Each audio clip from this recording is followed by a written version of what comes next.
tu es là sur la vidéo, qui va te donner un nombre quasiment exact d'un prix du Bitcoin. Alors chacun y va de sa petite prédiction, car il s'agit bien d'une prédiction. Il n'y a aucun moyen mathématique, à mon avis, d'avoir le Bitcoin. Je vais t'expliquer, moi, comment j'ai fait. Mais tout... Bon, ici, tu es sur une chaîne particulière, parce que mon métier, moi, c'est... je fais de la voyance. Voilà, je fais de la voyance et je tire des cartes et de l'astrologie. Mais j'aime la crypto-monnaie. Je sais, c'est bizarre. Mais non, c'est pas bizarre. Comme tout bon voyant. Il ne fallait pas oublier qu'il y avait quelque chose. On pourrait se faire un petit peu de sous encore. En faisant des investissements intelligents. Si on anticipe les choses, le but est d'anticiper. Alors, que je réexplique bien les choses. Comment j'en arrive à une conclusion. Déjà, j'explique comment j'arrive, et puis après, je vous donne le résultat.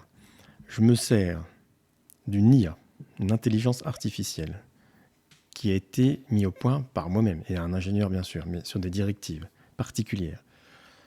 La différence, moi, c'est une IA complètement unique en son genre. C'est-à-dire que la plupart des intelligences artificielles, elles font des sortes de...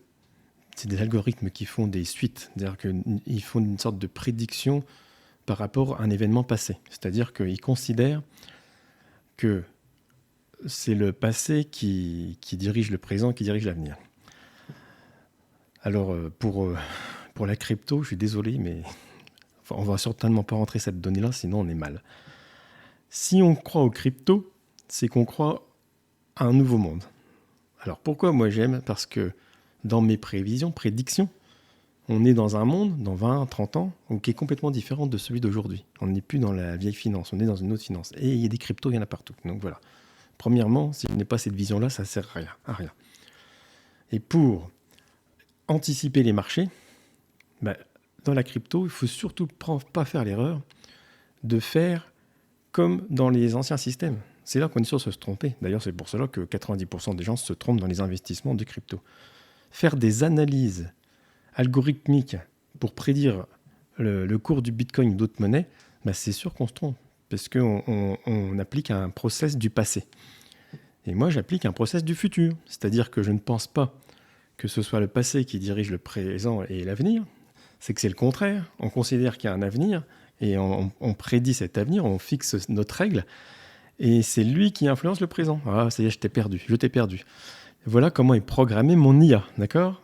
Mon IA est programmée en se disant les cryptos, il y a plusieurs choses et elle fait une analyse différente, c'est-à-dire en aucun cas elle prend des données du passé ou puiser d'ailleurs des connaissances des cryptos. J'ai un autre système complètement original. Et moi-même, je peux me lancer sur les tirages de cartes. D'ailleurs, j'ai une chaîne où je fais des prédictions qui sont datées. Alors, aujourd'hui, nous sommes le 30 octobre 2023. C'est important la date. Parce que si tu tombes sur cette vidéo en 2028, tu vas voir que le Bitcoin est à 34 597. Et si tu es en 2028, et plus particulièrement au mois de janvier 2028, tu vas te dire « Putain, j'aurais dû acheter ». Ben oui. Alors, on va pas tourner autour du pot. Moi, je vais te donner des chiffres. Alors, tant qu'à faire des prédictions sur le cours d'une crypto-monnaie, autant que ce soit fait par un voyant, d'accord, ou quelqu'un qui sait programmer une IA qui fait de la voyance. Et voilà, oui. Sinon, après, c'est un peu...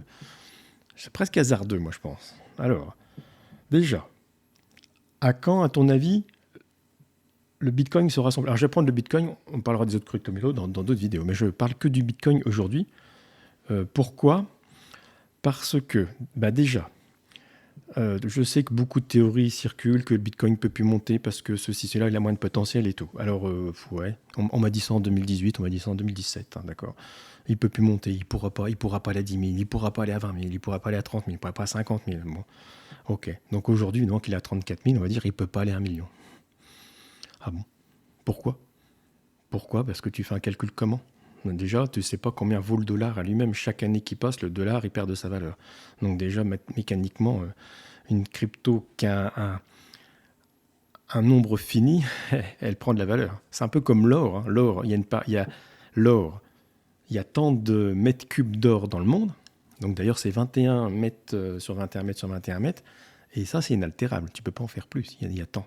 Et ben, le Bitcoin, ce sera pareil. 21 millions de Bitcoin, pas 22. Donc, c'est une valeur stable, d'une certaine façon. Pour le futur, attention, je parle du futur, mais je ne parle pas du passé ni du présent. Alors, le plus haut, le Bitcoin à son plus haut, alors c'est étrange parce que alors c'est janvier 2028. Janvier 2028, il se passe quelque chose qui fait qu'on fixe quelque chose à ce moment-là. C'est-à-dire que on est au-delà du million, hein, je te le dis, on est au-delà du million en janvier 2028. Et après, il y a quelque chose qui s'arrête, c'est-à-dire que ça devient une valeur tellement refuge, référence, qu'elle devient une valeur fixe. Je ne sais pas pourquoi. C'est le contraire, c'est les autres monnaies qui se comparent sur le Bitcoin. Comme aujourd'hui, tu compares le Bitcoin à des dollars, d'accord ? Ce qui est un peu débile, mais c'est comme ça. En fait, c'est ce que je peux acheter, par exemple, aujourd'hui, avec un Bitcoin. Est-ce que je peux acheter plutôt une Twingo ou est-ce que je peux acheter plutôt, alors on va dire à ce prix-là, on va dire qu'on achète une Golf avec 2 équipements, voilà. Mais ce qui serait intéressant, c'est qu'avec le même Bitcoin, dans un an, qu'est-ce que je peux acheter ? Parce que s'il vaut 70 000 $ et que j'achète toujours une Golf, eh ben, elle n'a pas pris de valeur. Et c'est vraiment là le truc. Donc en 2028, il y a une inversion des tendances, c'est-à-dire que le Bitcoin, il a la valeur sur laquelle on se base, d'accord ? Et après, on comptera des Ethereum par rapport à des Bitcoins. C'est ma prédiction, hein, ça n'engage que moi. Donc c'est important. Alors tu vas me dire, ouais, mais si je m'intéresse aux cryptos, aujourd'hui, en 2023, c'est pas pour attendre 2028. Bah, tu peux, déjà. Fais comme moi, tu achètes toutes les semaines. Hein. T'imagines ?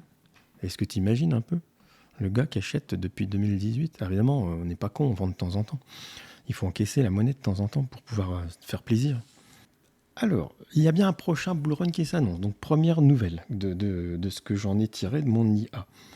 Comment je le date ? Alors, mise en garde à tous, pour moi aussi, c'est qu'il y a 2 phases. Donc, c'est-à-dire qu'il y a une montée. Il y a une montée. La première montée, elle va aller... Alors, c'est vrai que je m'attendais à moins. Mais il ne faut pas avoir peur de ce que je vais dire. C'est qu'on va aller dans les 120 K, 120 000. Et en fait, j'ai un chiffre assez précis, mais bon, c'est entre 120 et 130. Donc ça, c'est 2024. 2024, on va taper les 120, d'accord ? Après, il y a un coup de Trafalgar. Il y a un coup de Trafalgar assez vite. Donc, il faudra penser... Alors, quand je dis, par exemple, pour moi personnellement, quand j'avais prédit donc, le dernier bull run où moi j'achetais, j'ai commencé de vendre à 50 000, d'accord ? J'avais presque tout vendu à 50 000. Je savais qu'il y avait une marge derrière, mais je préfère vendre trop tôt que trop tard. Parce que, tu comprends, à 50 000, j'ai vendu trop tôt parce que c'est monté à 60 000, 69 000. Mais si j'avais vendu trop tard, j'aurais peut-être regretté de ne pas avoir vendu 50 000. Donc j'ai vendu à 50 000, d'accord ? Mais ce qui m'a permis de racheter après à 24 000.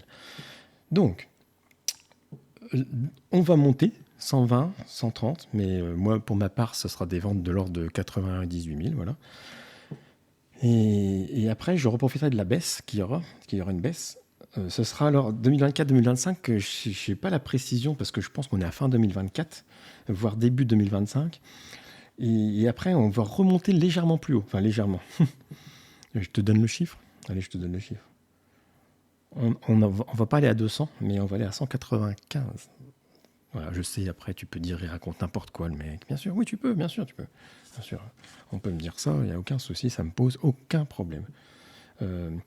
Et ces données ne sont issues que parce que ce qui est compliqué à comprendre, c'est que la logique de la valeur des cryptos, elle n'est basée pour moi que sur une sorte d'intention collective, d'accord ? Il n'y a pas de logique de marché. C'est un échange de crypto numérique, d'accord ? Donc, en aucun cas, ça répond à des... Enfin, pour l'instant, ça répond à des valeurs économiques influencées, mais de moins en moins. Hein. On a une guerre et là, ça baisse pas, par exemple. Donc, ça veut dire que c'est une intention collective. C'est-à-dire qu'on se dit, mais oui, mais il y a un intérêt. Donc plus il y a de personnes qui vont penser ça, plus ça va monter. Plus les gens ont peur, plus ça va baisser. C'est une intention collective. Donc, en tant que médium voyant, je sens cette intention collective. Point barre. Mon IA est programmée pareil. Et on se rejoint. Et donc, je fais une règle de 3 avec ce qu'on a tous les deux. Et j'en arrive à cette conclusion-là. Oui, ça monte. Et oui, ça montera. Si aujourd'hui tu achètes et puis que tu attends 2028, tu vas faire la meilleure culbute. Après, je sais, on va tous faire pareil, on va vouloir vendre au milieu, faire un peu de trading, et on regrettera de ne pas avoir gardé, parce que même pour ma part, j'ai voulu tenter le trading. Et c'est vrai que quand tu achètes en 2017-2018, bah, tu revends, tu rachètes, tu revends. Mais ce qu'on oublie de dire, c'est que quand on a acheté du Bitcoin à 1000 $ et qu'on le revend à 4000, on a fait x4, oui, c'est vrai. et que du coup, il redescend, il remonte. Mais après, on l'achète peut-être à 10 000. Donc, on n'a jamais arrivé de 1000 à 34 000. Personne n'est arrivé là, tu vois. Et c'est là qu'on se dit, putain, je l'aurais gardé, j'aurais fait x34. Donc avec un Bitcoin, c'est possible de faire x34, comme il sera encore possible de faire x34. Peut-être, voilà. Tout dépend encore de la valeur de l'argent. On se base aujourd'hui sur le Bitcoin de l'heure. Et c'est un peu une valeur faussée à mon idée. Eh oui. Donc cette intention collective, c'est ça qui régit la valeur que l'on donnera à ce fameux Bitcoin. Voilà, rien d'autre. Alors voilà, comme je ne fais pas de conseils en investissement, je dis simplement, reste un investisseur intelligent et prudent et tu achètes tout doucement. Si tu as un peu de sous à mettre, ne mets pas tous tes sous aujourd'hui. Parce que là, on est à 34 666. Oh là là, 666 qui est apparu pile à ce moment-là. Misère. Et donc, si tu te dis, j'ai acheté et c'est abaissé le lendemain et tu m'as dit que ça allait monter jusqu'à je sais pas combien. Alors déjà, je t'ai rien dit. J'ai dit pour moi que ça allait faire ça. C'est-à-dire que si tu achètes chaque semaine, bah, tu peux acheter à 34 660. Ah bah t'as vu, ça a monté. Ah, ça remonte à 666. Et puis demain, ça se trouve, il sera à 32 500. Mais c'est pas très grave. Parce qu'on pense qu'il va dépasser les 100 000. On s'en moquera un petit peu combien on a acheté quand il vaudra 100 000. Si on l'a acheté 32, 34 ou 28 ou 33, on s'en moque un petit peu. Voilà, je t'ai donné ma prédiction. Mais ma prédiction est bien issue d'une voyance. Et d'une voyance, d'une prédiction aussi anticipative d'un algorithme prédictif non basé sur son passé, ce qui change la donne. Et je t'ai donné des chiffres avec des échéances. Et j'espère que tu en feras bon usage. À bientôt.